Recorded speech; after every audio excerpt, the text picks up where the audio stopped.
Bismillahirrahmanirrahim. Students, continuing with the concept of inheritance that we started earlier in the previous lecture, where we had an overview of the main concept of inheritance, what is the reason behind using the concept of inheritance, and we also we had gone through the syntax that how to inherit one class with the other. And just keeping a recap that there we were aimed to know about two new terms, that is the base class or the parent class, and second one which is known as the child class or the derived class. Derived class is the one that inherits the property of the base class or the parent class.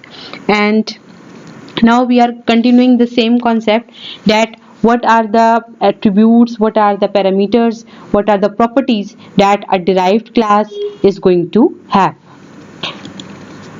Now, an object of the derived class which has inherited some properties of the base class or the parent class, that object is going to have all the members defined in the child class, right, and all members declared in the parent class, right. So an object that is created against a derived class, it is going to have the data of both, that is the parent class along with the class itself. An object of the derived class can use all public members defined in the child class, and it is also going to have the access of all public members defined in the parent class.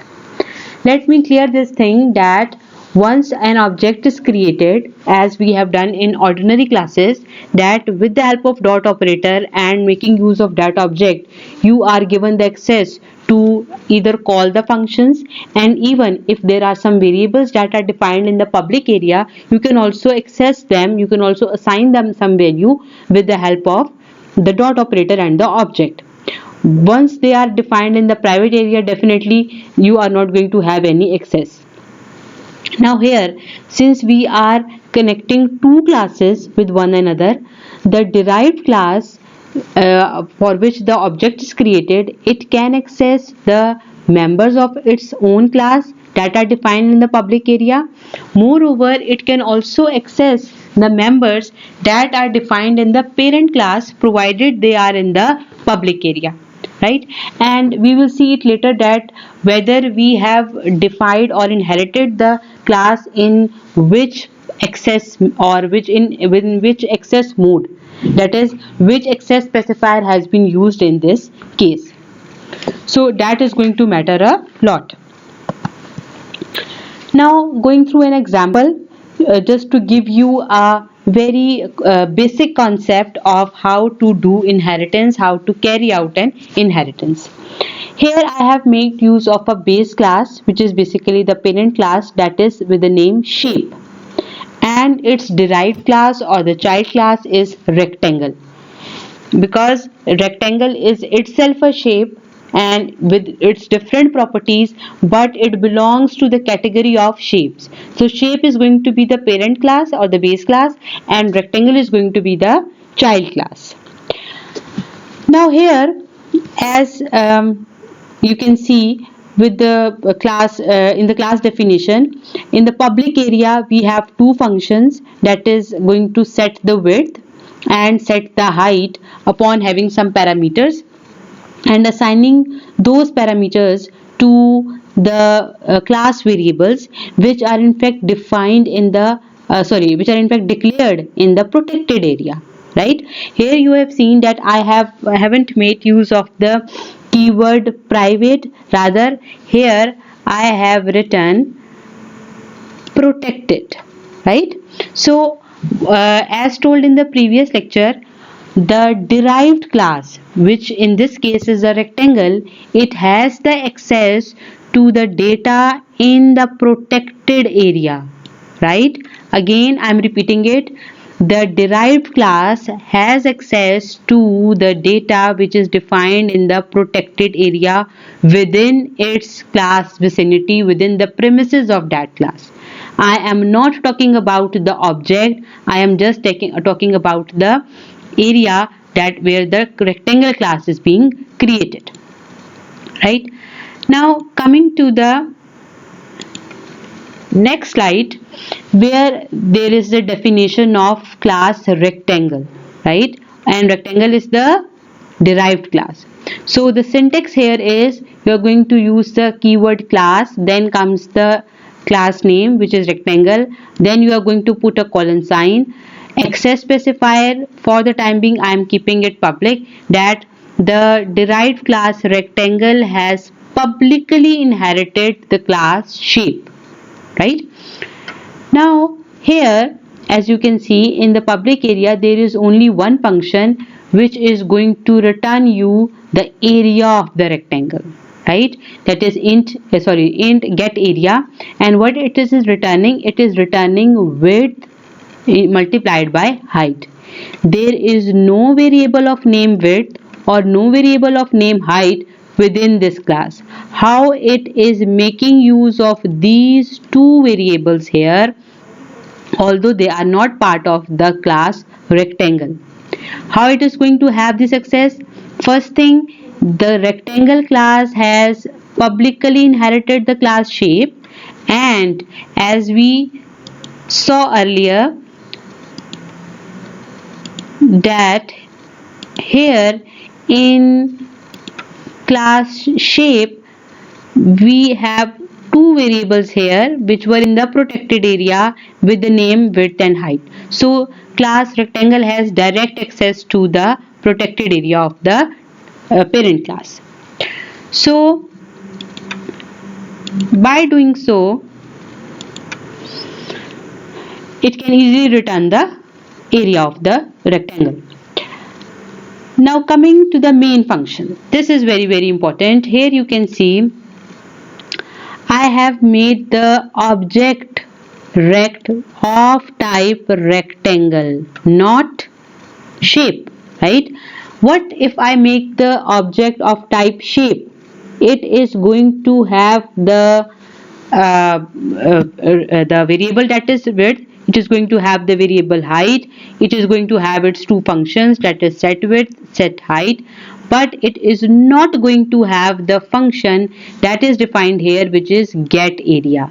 Get area is not the part of the class shape, it is only the part of class rectangle. So in order to access get area function, I need an object which is of type rectangle. I can't call it with the help of object which is of type shape.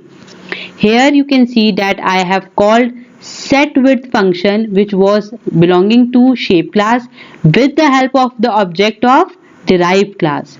Again I have called set height function which belong to the shape class with the help of an object which is of type rectangle, right? So since the object of the derived class has the access, or it contains all the features and properties or the methods of the parent class, it is given the permission to access those areas directly, in fact with the help of object and the dot operator. So then it is going to print the area and then finally returning the value. Now let's do this practice on the compiler so that things are more clear to you. Here I have defined the class shape which with protected keyword, and here we have two variables, int width and int height, right? Now in the public area it has two functions, say void set width and taking a parameter say int w, and in the body of the function it is just assigning width is equals to w, right? Another function which is void set height with argument int h, and within the body of function it is going to assign height the value obtained in the parameter. So this brings me to the end of the definition of class shape. Now we are going to do the inheritance, that is we are creating a class rectangle colon, access specifier is public, and which class I am going to inherit, that is shape. Now comes the class body, which class body of the derived class, right? Here we have a function which is going to say area, and within the body it is going to return width multiplied by height, right? And nothing else. Okay ji. Putting a semicolon, this is going to stop the ending the definition of class rectangle. Now coming to the main function. Here I'm going to create a rectangle, right? And the object is say rect, right? Now with the help of rect I am going to call set width function and giving it a value 5, right? Again with the help of same object rect dot set height, I am assigning it a value 3. Now in order to print the area of the rectangle, right? And then here I may call the function with the help of object rect, that is area, area, right? And it is going to print the area of the rectangle. So finally let's compile it.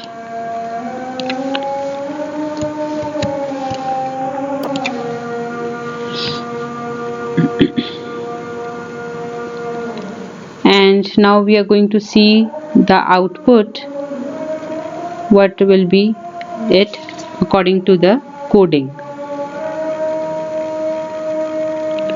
So here let it complete the compilation process. Okay, sorry, I haven't done a mistake here. I have not declared it public. That is why I was not able to access it from the main function.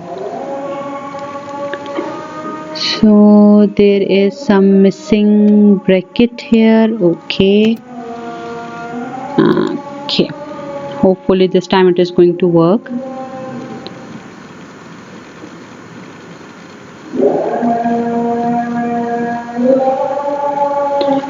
So here you can see that the area of the rectangle, that is 15, 5 multiplied by 3, right?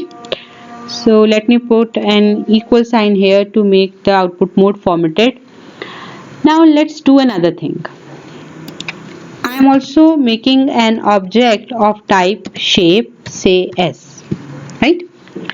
Now here I am calling the set width function with the help of S. I am also going to call the set height function with the help of S, right? Now let's compile it and see what will be the output this time. Same values are given to height and the width. Now here surprisingly you can see that the area of rectangle came out to be 0. Why is that 0? The thing is that the object S, that was in fact having the whole content against the width and the height, these variables were assigned the value 5 and 3. In fact, width was going to have the value 5, height was going to have the value 3. But here you can see that while printing the area, we were calling it with the help of object rect, that was of type rectangle. That object was going to have nothing in the variables width and the height. In fact, they were in fact 0. That's why here it has multiplied the width and height with the values 0, right?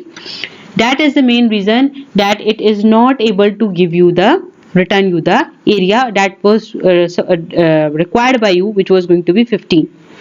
Now let's do another thing, that is we may call this function with the help of s. Here you can see this time it is going to give me an error.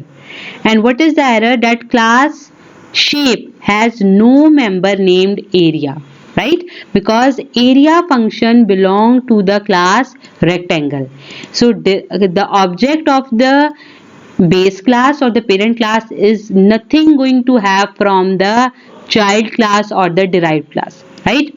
So that is why it was creating an error. We can't call the function of a derived class with the object of the parent class.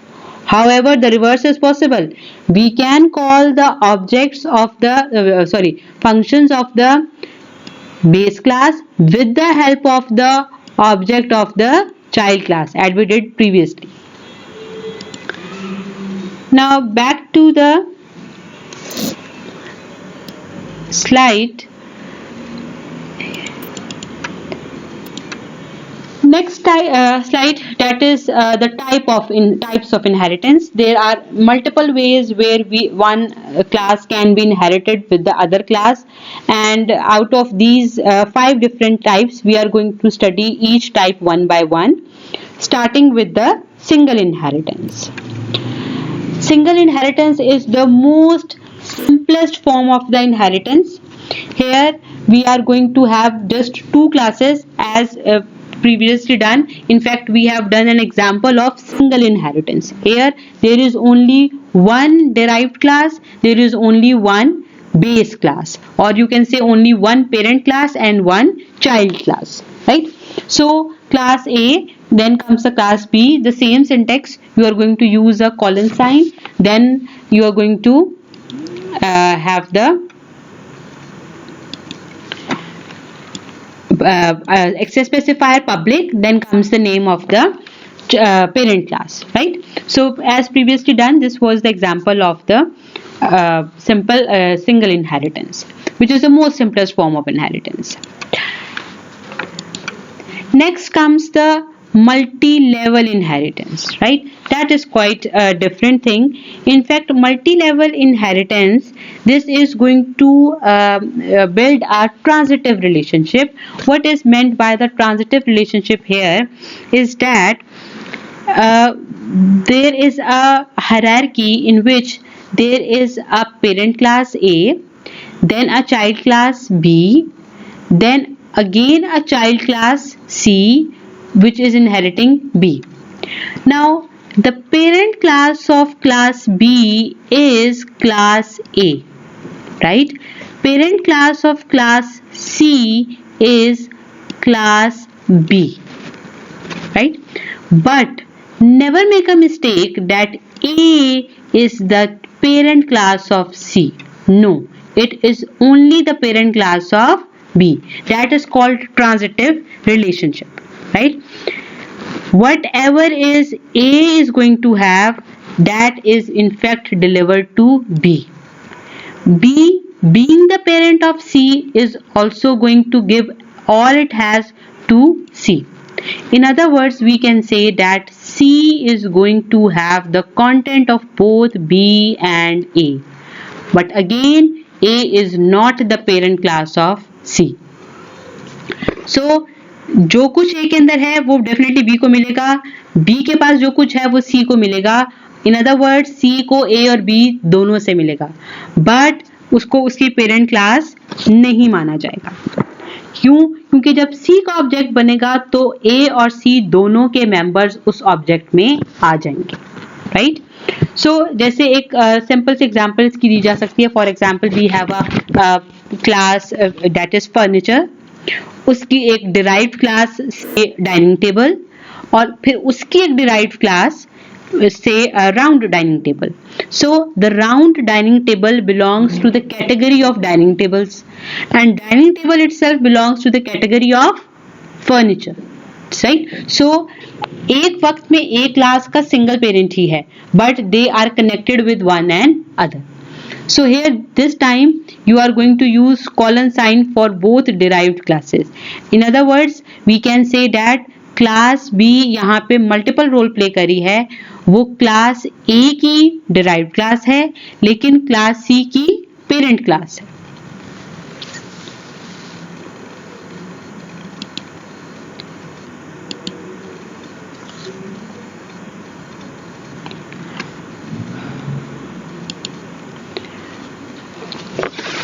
Okay ji, last class type of today's lecture, that is multiple inheritance, right? This is not multi-level, this is multiple. Here it, as the name indicates, it is going to have two classes that are going to be inherited, or two classes that are going to act like the base or the parent class. So one thing, that here we have two classes, class A1, class A2. One thing that should be very clear, that these two classes, class A1 and A2, they are nothing having any relationship with each other. They are totally isolated and independent of each other. A1 has nothing to do with A2, A2 has nothing to do with A1. They are not going to have any relationship. However, there is a single derived class here, right, which is class B. But this class B, which is in fact the derived class, it is going to have two parent classes, or you can say it is going to have two base classes, right? So it is simultaneously inherited with two classes here. It is going to have the properties of A1 along with the properties of A2.